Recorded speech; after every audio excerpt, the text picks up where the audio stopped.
As I was doing that all-purple Dark Zone run a week or so ago on Twitch, I got the same couple of questions in the chat every now and then. Questions about how to improve in PvP or either how to avoid it more efficiently. Questions about how to farm the DZ without getting ganked and that sort of stuff. And together with the people watching the stream, we decided that it maybe was a good idea to every now and then release a video for the less experienced players and show them a couple of tricks about the Dark Zone that you can't really find anywhere else. Now for myself, I consider the ability to gear up in the Dark Zone as one of the most important things. I mean, at the end of the day, we're all trying to gear up before we want to participate in PvP. I mean, most of us are still trying to get a few new items here and there to this day, so I thought that for today, it would be a pretty good idea to show you one of my farming routes that I can take when I'm by myself. This means that the farming route mostly goes through the underground and around the border of the map to avoid as much players as possible. It means that instead of fighting NPCs at landmarks, I instead go for as much boxes and crates as possible. And it means that when I'm forced to fight bosses, when I'm fighting bosses at all, they are usually cleaner bosses as compared to the Rikers or the LMB. The cleaners are much more squishy and their weak points are far easier to hit. Now for the run, it would be nice if you at least had a few Dark Zone keys. I think 3 or 4 should be enough, but if you do not happen to have any of those, then also don't worry, because apart from the first part of this run, you will be able to farm just as well, even if you don't have those keys. But you'll see soon enough, because I'm gonna get into it now.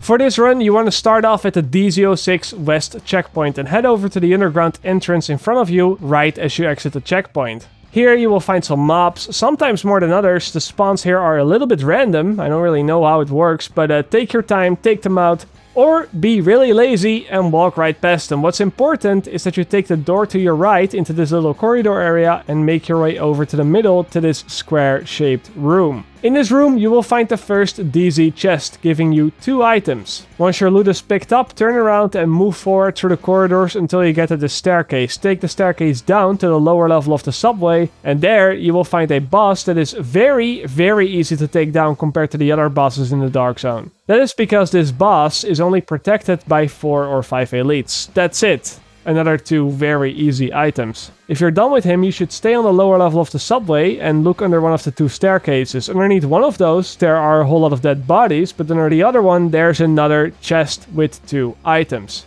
Then, on the side where you opened that crate, you can also follow the train tracks towards another back room, and there you will find the last chest of this underground. So, that means it is time to extract. Exit the underground through the east side, that will put you next to one of the ropes that allows you to climb up this giant building, and head over to the extraction. Of course, here you will have to fight off some of those LMB NPCs, which can be quite a challenge when you're not geared enough, but the good side about this is that 9 out of 10 times, these LMBs also drop another item on the floor for you to pick up.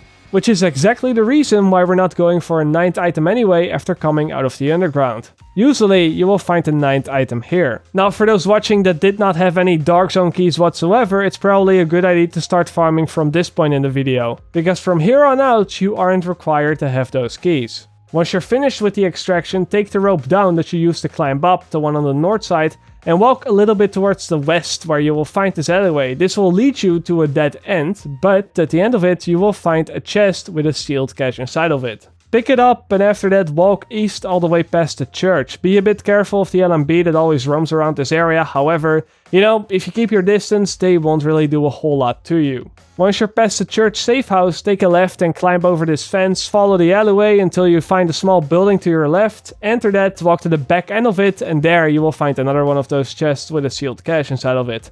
Get out of the house, continue to follow the alleyway all the way to the end, and then when you reach this big tent, take another left and walk to the back end of this truck. And guys, you probably guessed it, but this is where you will find another chest. The next part of the farm is completely optional, and you don't really have to do it, but if you decide to do it, you will end up with more than 9 items anyway before you reach the next extraction. Now you might say that because of that it is pointless to do, but that is also not 100% true, because I myself sometimes add this to the run anyway, just in case the chests that are up ahead of me have been looted by someone else. What you want to do is enter Q building through this gate and then take the staircase to the right side all the way up to the boss room, where if you're cheeky enough, you'll be able to loot 2 chests, one with a sealed cache in it and the other one that requires a key. If you're really geared, you can also get a kill on the boss for an additional 2 items there. Afterwards, you want to walk down these stairs, go into the last room next to the east checkpoint, and then snatch yourself yet another sealed cache out of the chest in this corner.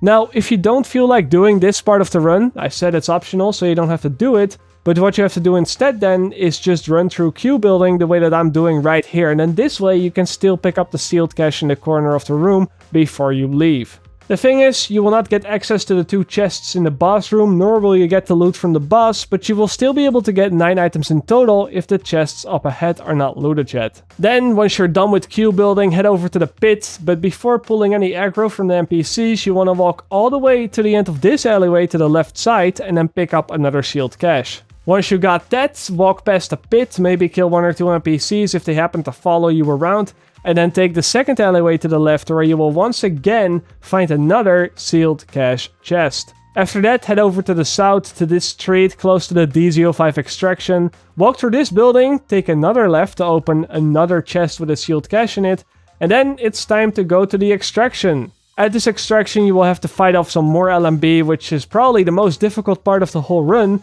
but as always they will most likely drop you another yellow for the loot, which makes it so that you always have more than enough to put on the rope. At this point you do have the option to take a restock as well. You're really close to the DZ05 safe house, so get yourself some ammo, get yourself some new medkits, and after you're done with that, search for the closest entrance to the underground. I usually take this one, the one on the other end of the street, but it doesn't really matter which one you go for. What matters is that you have to find this room. It's pretty easy to find if you take the entrance that I took. It's pretty much a straight walk forward. And once you're there, all you have to do is kill the cleaner boss, who just like in the DZ06 underground is poorly protected. Now sometimes you won't be able to find the boss, but in that case just take the stairs down to the lower level of the subway and I can assure you that he will be there.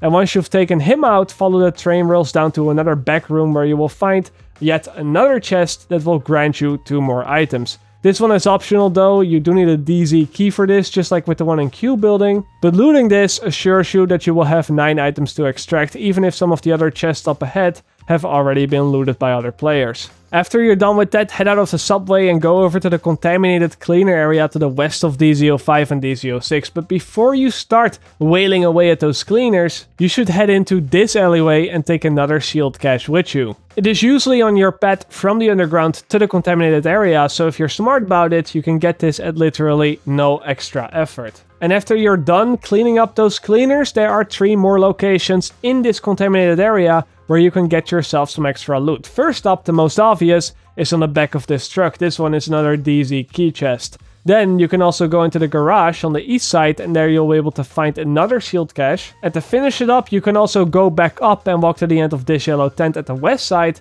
and there is yet again another sealed cache chest. Those items combined with the loot that you get from the boss, that should guarantee you 9 items at the very least. Which means it is time to extract for one last time. I usually extract at the DZ05 West extraction, since that one has the least amount of NPCs and is closest to the contaminated zone, but if you feel like it, you can also go to the DZ06 one. And after you're done with extracting, you should have anywhere between 26 and 30 items waiting for you in your stash, and all of that under just 20 minutes of playing. Not only that, but with all the sealed caches that you got, you also get a ton of Division tech, which in turn means more crafting materials. You get a ton of DZ funds also from those caches, and if you're lucky enough, you will also get a few bonus items. Now that sounds like a pretty good deal to me.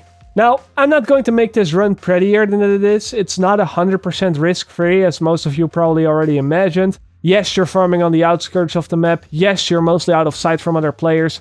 But when you extract your gear, anyone on the map will still be able to see that. And in my experience, especially at the DZ06 extraction, people tend to try to go for a gank or a rope cut. And also, sometimes you're just unlucky. I must admit that I had a few runs where I thought the server was pretty friendly or pretty empty, only to find out that suddenly 6 or 7 people turned rogue on me at the same time. Shit happens, you know, the Dark Zone will always be the Dark Zone, and as long as you have the yellow back on the back of your character, other players will see you as an easy and fast source of currency or crafting materials.